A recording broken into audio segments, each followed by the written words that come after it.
What's going on, guys? Bigfry here. Today I want to talk to you guys about a topic that has been bouncing around in my head for quite a while.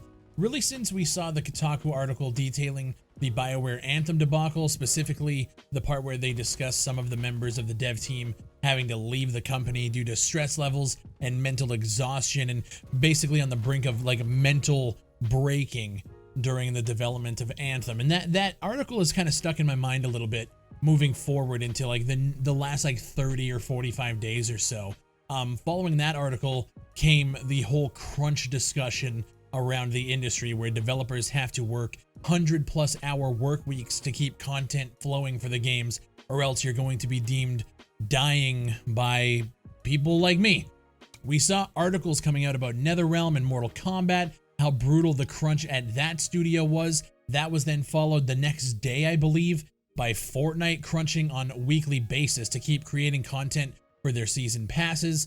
And then on the opposite end of that spectrum, we had Respawn come out and take a stance against crunch culture, and they said they are going to be taking a more moderate approach to content as a whole, as to not run the employees dry and just have them completely stress out and basically rinse and repeat the BioWare debacle. All amidst articles and videos releasing titled Apex is Dying, where they explain that the player numbers have dipped for the first time since release, and is this a sign of things to come? I want to preface this video by saying that if you took a look at my channel, you would realize that for the past few years, I've created a few videos detailing the rise and fall of certain games and developers, and I believe that I myself have even added fuel to this fire concoction of cancel culture and dying is this medium dead culture, all mixed into one. I don't believe I had a hand in directly killing games, as some developers have said about me in the past, but I do believe that now a few of these videos could have been handled differently. And here's where I'm coming from. We live in a society where every piece of information we need is at our fingertips. Every bit of content. We live in a society where streaming movies now happen right after they're released in theaters, and we can just wait a couple weeks and just see it online. It's instant gratification. It's instant access to everything. And I believe that we have been conditioned to now just expect this in every single medium. When an artist says that they're going to be releasing a new album, everybody wants the album right now, right now, right now, right now. A new movie's coming out, we want to see it right now, right now, right now. A new video game gets announced, well, how long is it going to take to be released? All of these things this is in every medium.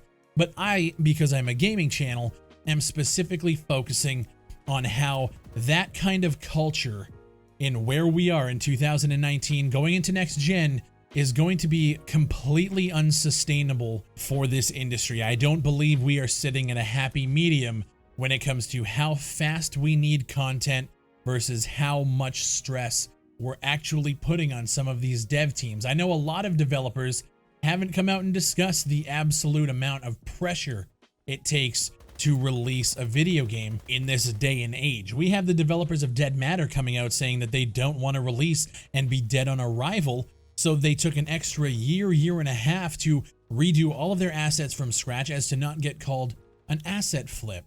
And when you look at how much pressure that they're putting on themselves, that the community has inadvertently already put on them without even being able to play the product yet, it's incredible. It's an incredible amount of stress. And that's why I feel like the whole idea of early access, which is what my channel is, it's a complete contradictory term to what it is that consumers actually demand in 2019. When everybody asks why I play World War III, or why I play Insurgency, or why I play these kind of unknown, more, I would say, rough around the edge shooters, why I stick with them, it's mainly because I feel like I've always been a channel that celebrates early access and celebrates good early access developers.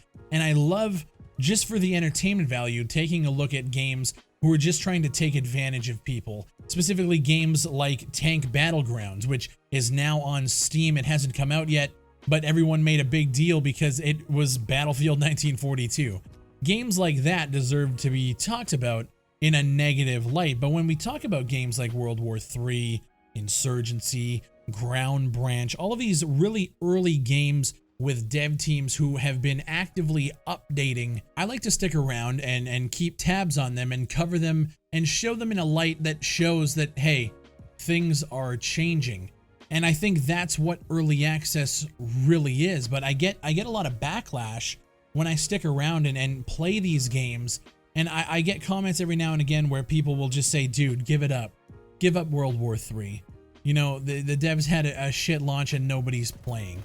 And on one hand, I would understand not wanting to jump on and have to deal with, you know, 2 or 3 populated servers. I would also understand not spending that price tag of $36 Canadian, $30 US to play a game that nobody is playing. But when I look at the underlying issue there, the idea that these developers have actively been updating their title, releasing patches, maybe not at the speed that you would like, but still out here creating content, dropping maps, and then when we go back and play them, we get the backlash of why don't we just give up?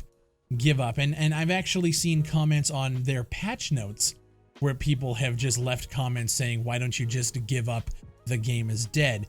And that notion that everybody feels like they don't want to support a game because nobody's playing it, because nobody wants to support it, because nobody's playing. We're actively creating a loop. And this happens not just with World War III, this happens with a lot of titles. I believe that it's something to bring up when you're talking about it in a review purpose, showing the player numbers and showing all of that. But when we have developers in early access doing exactly what they're supposed to do, and that isn't celebrated by the gaming community as a whole, it makes me question what it is we're doing here. What are we actively trying to do when I have people saying Battlefield 4 is a better shooter than, say, World War III? I agree. Yeah, absolutely. 100%. Sure. But does that mean that I shouldn't give these guys a chance? Or Zera Survival just came out the other day, and it's more on the PvP side of things, but people instantaneously say, well, DayZ's been out for longer, and DayZ has a more active player base on day one. Why would I play this? It doesn't have to be a one or the other. I feel like we should be celebrating developers who are doing it right. And I haven't made my Zera Survival video because I've actively been following it since the beginning, and I feel like it'd be weird to do a first impressions because I've already seen what the game has to offer. So I might do something else and just kind of do a video there, but I feel like there's a lot of things wrong with the industry right now and the way people perceive content. Like, for instance, let's say a battle royale were to drop today that actually has pretty good gunplay, good level design, and is a solid battle royale. There would be a subset of people who would just say, well, Fortnite already has this much content. Why would I play this? Why are you playing this, Bigfry, when you can play this? Why do you like this game but you don't like Fortnite or Realm Royale? It always seems to be one or the other with these people. But when I look at it, the same thing happened with MMOs. Why would anybody want to play any other MMO that came out around 2004 to 2008 when World of Warcraft was obviously dominating in that space? Why would you want to play anything else? And then you saw what happened to the MMO market. It literally died off because it was unsustainable for developers to create massive games like that and then support it on a player base of only 1 to 1,000 people. We can look at it's funny, I'm thinking about this right now as I'm recording. We could look at the MMO landscape and realize that developers are going to have to adapt and figure out a way to sustain themselves while still creating solid products. Because right now we have World of Warcraft, we have Final Fantasy, and we have, I would say, Elder Scrolls Online. I think maybe those are the big three. And then we have all of these little guys, Albion Online, and then kind of molds into games like Path of Exile and stuff. But we have seen the absolute decimation of the true concrete MMO. And I think that's just one snippet of a larger problem. Why play World War III when I can play Battlefield 4? Why play new Battle Royale that came out when I can play Fortnite or PUBG? Why play this when I can play that? When in actual fact, I feel like we need to celebrate all games. Now, I would understand if the games are absolute garbage, and that's a whole other thing. I've covered plenty of games that don't even deserve the support because they are absolute trash. That's a whole different thing. But when you guys ask why I play games like Battalion, or why I play games like World War III or Insurgency, aren't these games dying? You guys could go look at my last 2 World War III videos and look at the amount of comments of people just asking if the game is dead. Fry, this game's dead. Is it dead? Fry, how many players are playing? Fry, is it dead? Is it dead? Is it dead? The dead culture is something that we are now getting wrapped up in more and more each day. And I see it more and more in people's content, in articles that are coming out. When we're talking even about Twitch streamers, Ninja was #1 on the platform in terms of his success in the mainstream market. But as soon as his numbers took just a little bit of a dip, oh, Ninja's dying. Cancel culture Ninja. Oh, Ninja's no longer the best on the platform. Ninja is no longer on top. And I think that culture might stem from wanting to always bet on the winner, bet on the big dog, and always go there and be with the winning guy, the winning game, the winning artist, the best movie, and always wanting to be surrounding yourself with the best of the best, even as a fan. Maybe that's where that comes from. But I believe that that mentality is mixing into other forms of media, including video games. So when you guys ask why I play World War III, it's because I believe that I want to celebrate good early access games. And that doesn't mean that the game is good. That doesn't mean that the game is even worth the price of admission. I've gone on record plenty of times saying that I don't think World War III could be a recommendation for me at the full price tag that they're offering. I don't think it's there yet. It will be eventually. I have faith in that. But when it comes down to it, I don't understand the notion of just giving up on developers, because eventually, if we just all give up on these indie devs who are actually out here updating solid products, they're not going to be able to sustain it, and then they're going to go away, and then it becomes a, hey, Bigfry, I told you so. When in reality, you could look at what we've done for the game over the past week or two, and look at how many copies we've sold through Humble Bundle and how many people have reinstalled it, and the absolute reinvigoration of that game when they dropped that price to $16, and we saw the numbers 10x from where they were before. And that's still not a lot, but it is 10 times the amount of players came in and gave it a shot. And I heard not a lot of negative things. I heard way more positive comments, like 95%. And when I see things like that, it makes me happy that my community can come through and support a title where the developers are doing it right, because what's the point in them just updating the game and putting all this work in to have people at the end of the day just say, I don't want to play it because nobody's playing it. Well, nobody's playing it because nobody's playing it. The loop that people are creating for developers to jump through is one that I don't believe a single developer could ever jump through. And don't take it wrong, I'm not making this video to negate actual complaints about some of these games. The animation system in World War III is broken, needs to be fixed. The fact that we don't have mod support in Insurgency Sandstorm needs to be fixed. These games are inherently flawed. Now, in Insurgency's case, it's not an early access title. I look at it as one because there's still a lot of things that are bugged and broken about it. I don't think it should have launched. But when we talk about this video stemming because of some of the backlash that I've gotten for covering World War III, and some of the people who have unsubbed and left comments just asking me why. And then when I go to their patch notes and I see people are just absolutely negative as fuck about it, like just give up devs. I feel like that mentality isn't proper, especially for early access. It doesn't make any sense to me. Why would a developer put all of this effort in for people to just not pick up the game because people aren't playing the game? It just makes no fucking sense. And then we look at content distribution. This is gonna be a long video. This is gonna be a rambling fucking video. We look at content distribution from guys like NWI, and we sit there and we're like, why are we playing this when I could play this? And we look at how many maps they've dropped. They actually just dropped a new map. I haven't even played it yet. I played it on the test server, but I haven't played it on live yet.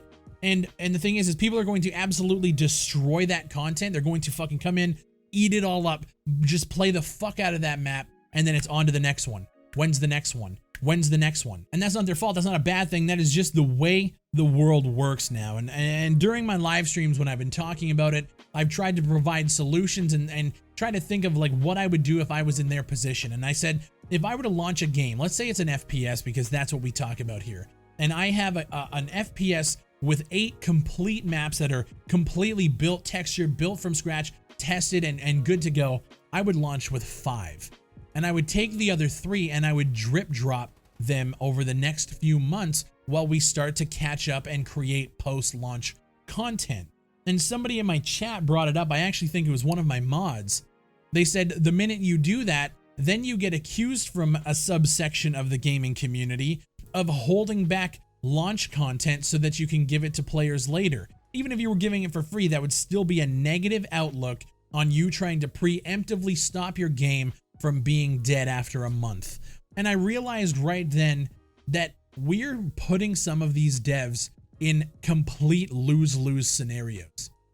And I want to try, for the most part, to reflect on the things that I say, the actions that I take, the videos that I make, the things I say in stream, and I want to try at my best to grow and move forward with this new mentality.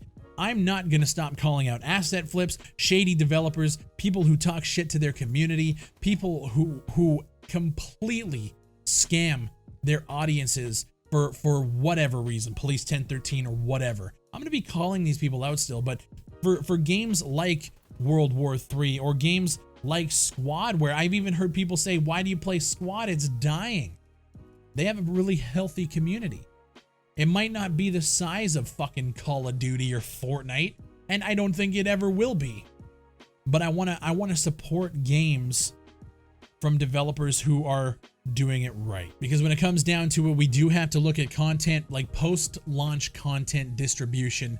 We have to look at it in 2 layers. We're talking indie developers, and we're talking games like Fortnite, Apex, and all of these higher AAA quality with $1 million budgets. When it comes to launch and post-launch content, we do have to separate the 2. I find that the lines are being blurred a little bit, where we're looking at games and wondering why. Like, I saw a comment when I just released a World War III video, and I saw a comment and somebody said that the game needs about another year of development time. I wish it would have launched in a more polished state. And I thought, like, yeah, no, I totally agree with that. But like, it's an early access title. If an early access title only needs another year, I think we're sitting pretty fucking good. But when we look at it, people are comparing it to Battlefield. People are wondering why it's not as good. There is a distinct line in the sand that is now being muddied and blurred between AAA expectations and indie developer expectations. And like I said, I'm guilty of it myself, and I'm going to try and do better moving forward. And I would just hope that you guys are along for the ride with me, because I feel like when I look back at what we've done for World War III in the last 2 weeks, how many copies we've sold, how many people have reinstalled it, I love it. And I want to do more of that shit. And I feel like we could really be a powerful community of people who really just enjoy celebrating good games, games on the rise, developers who are doing it right, and developers who are actively updating their games and making them better for us. And I hope that makes sense. I want to know what you guys think down below. This was a little bit rambly. This whole notion of cancel culture and is this game dying culture. I want to do my very best to not do that kind of shit on the channel. Even with games like World War III, I used to do that. I said, this game fucking died on arrival. Nobody's fucking playing it. What the hell? But I then followed it up with trying to come up with proper solutions to make the devs realize the errors of, in my opinion, their ways. So I think that's something that we can focus on as well. I appreciate you guys watching. If you enjoy the content, make sure you like it. And if you made it this far in the video, please leave a comment down below. Use the keyword sustain, hashtag it. That lets me know you guys made it to the end of the video. Yes, we're bringing that back on long videos like this, because this was like almost 20 minutes. I apologize for the rant, but I just had to get it out because it's really been eating me. And I really just wanted to respond to some of the comments, some of the things we saw on the Steam community, some things I see in stream, and I just want to set the record straight as to why I'm actually actively covering these games. Appreciate you guys so much. My name is Bigfry, and I'll see you on the next one.